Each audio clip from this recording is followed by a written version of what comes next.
आने वाले महाराष्ट्र विधानसभा चुनाव में हिंदू मुस्लिम एकता का कितना महत्व है वो हम समझेंगे इस एरिया के रहवासी से, जो अनुशक्ति नगर कॉन्स्टिट्यूंसी में यहाँ पर गोवंडी और मानखुर्द के कुछ इलाके भी आते हैं। और यहाँ पर 3 कैंडिडेट्स है, बीजेपी एकनाथ शिंदे गुट के, एक शिवसेना से, और जो एक और है वो समाजवादी पार्टी से, और एनसीपी अजीत दादा पवार गुट से भी। उसी दौरान कुछ कैंडिडेट्स है, कुछ रहवासी है जिनसे हम समझेंगे कि इस एरिया के क्या क्या इश्यूज है। सर, पहले तो हम आपसे समझना चाहेंगे कि आने वाले इस चुनाव में कुछ पॉलिटिशियंस है जो बयानबाजी कर रहे हैं, हिंदू मुस्लिम एकता को डिस्टर्ब करने का भी प्रयास कर रहे हैं। तो ये हिंदू मुस्लिम वाला जो मुद्दा है, क्या वो सच में एक मुद्दा है? इसका कितना महत्व रहेगा वोट करने के दौरान?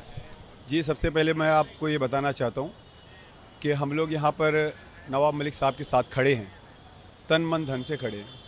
और नवाब मलिक साहब के बारे में एक बात और आप लोग सब जानते होंगे, मीडिया भी जानती होगी हमारी, कि जब 2019 में उनकी सरकार बनी तो उन्हें एक्साइज डिपार्टमेंट दिया गया। तो मुस्लिम होने के नाते उनकी क़यादत में उन्होंने वो रिटर्न किया। एक सरकार में मिनिस्ट्री रिटर्न करना बहुत बड़ी बात होती है। और रही बात इस कॉन्स्टिट्यूशन हिंदू और मुस्लिम एक यूनिटी की, तो मैं एक मिसरे में आपको बताना चाहूँगा, और हमारी जो जनता है वो खुद बहुत समझदार है, कि वतन की पाक मिट्टी को हम हिंदुस्तान कहते हैं। वतन की पाक मिट्टी को हम हिंदुस्तान कहते हैं। मुसलमान है वतन को हासिले ईमा भी कहते हैं। मगर गैरत ना जाने क्या हुई ये अहले क़यादत की, वतन को लूटते भी हैं, वतन को माँ भी कहते हैं। तो एक तरीके से ये फैक्टर बिल्कुल रोल प्ले नहीं करेगा वोट देने के टाइम पे इस चुनाव में? बिल्कुल भी नहीं करेगा। ये वतन हमारा है, ये देश हमारा, यहाँ के मुल्क हमारा, यहाँ का परिवार हमारा है, ये परिवार हमारा है। मेरा बोलने का मतलब आपको ये है कि अगर आप इसको अपना परिवार मानते हो, मैं अभी सामने वाले की बात बता रहा हूँ, अबू आसिम साहब की, एक परिवार मानते हो, इस पर आप ही के परिवार के लोग नशे से मुक्त हो रहे हैं, आप ही के परिवार के लोग बर्बाद हो रहे हैं, आप ही के परिवार के लोग क्रिमिनल्स बन रहे हैं, तो उसको बचाने के लिए एक रहबर आया है। और नवाब मलिक साहब के बारे में मैं सिर्फ इतना कहना चाहूँगा कि कोई अंदाज़ा कर सकता है उसके ज़ोरे बाजू का, कोई अंदाज़ा कर सकता है उसके ज़ोरे बाजू का, निगाह मर्द मोमिन से बदल जाती है तकदीरें। इंशाअल्लाह आने वाली वक्त में जीत हमारी होगी और हम एक नया गोवंडी बना के देंगे इंशाअल्लाह।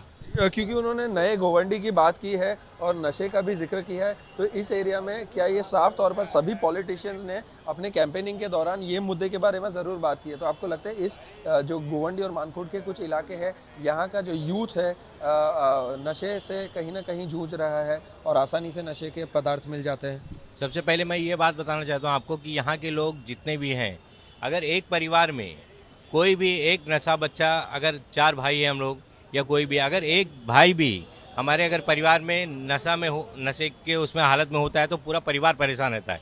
इसके लिए लोगों ने, यहाँ के शिवाजी नगर की जनता ने लोगों को, नवाब मलिक साहब को अप्रोच किया, कहा कि भैया आप यहाँ आके लड़िए, वरना हमारी नस्लें ख़राब हो रही है। तो आपके लिए सबसे बड़ा मुद्दा यही है कि नशा मुक्ति।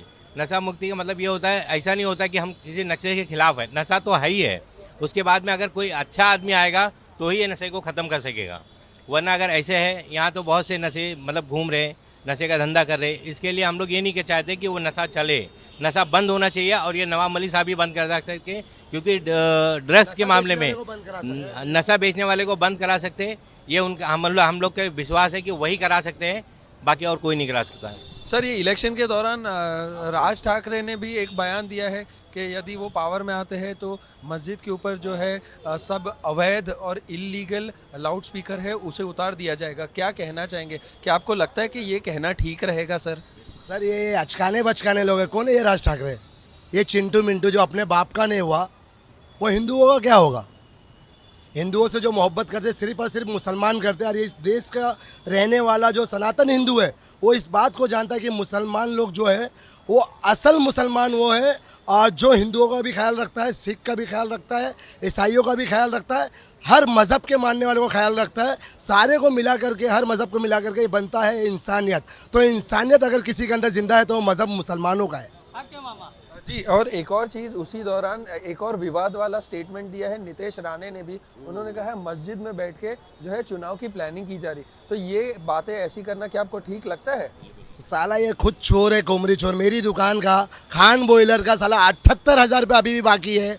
घाटला में इसकी दुकान थी मुर्गी की। ये साला क्या बात करेगा? चोर चिंटू मिंटू साला इटुकली बिटुकली अचकाने बचकाने।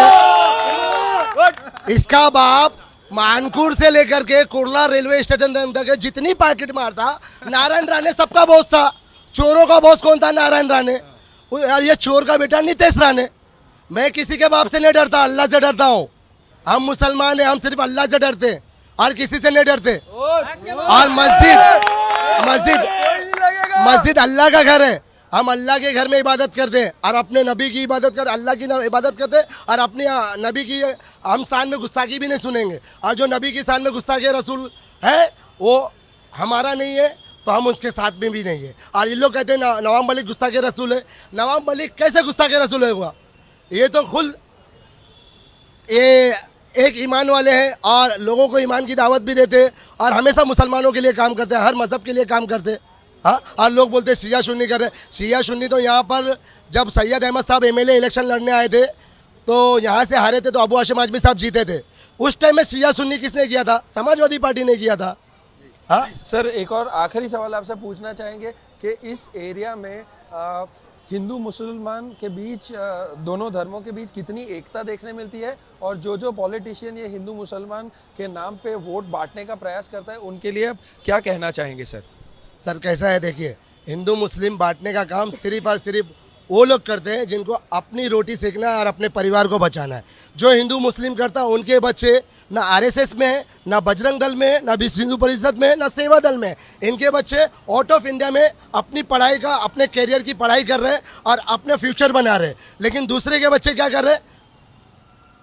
जय श्री राम के नारे लगा रहे, दाढ़ी टोपी वाले को मार रहे, मस्जिद में घुसने का मार रहे। ये सब धर्म की राजनीति आरएसएस की लॉबी कर रही है।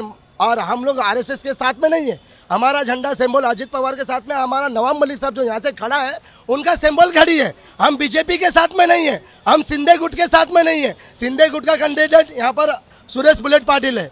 नवाब मलिक साहब के साथ में सारे मुसलमान, हर मसलक के लोग इनके साथ में है। और सबसे खास बात आपको बता दूं, पूरे हिंदू भाई भी यहाँ खुलकर के साथ में, और शिया जमात के, शिया कम्युनिटी के लोग भी इनके साथ में। और हमारा पूरा बिहारी समाज 99% हम लोग एक साथ हैं इंशाल्लाह। और 2 दिन में हम लोग बिहारी समाज का बहुत बड़ा प्रोग्राम करने वाले हैं और नवाब मलिक के साथ में कंधे से कंधा मिला के चलाएंगे। जी, बहुत बहुत धन्यवाद।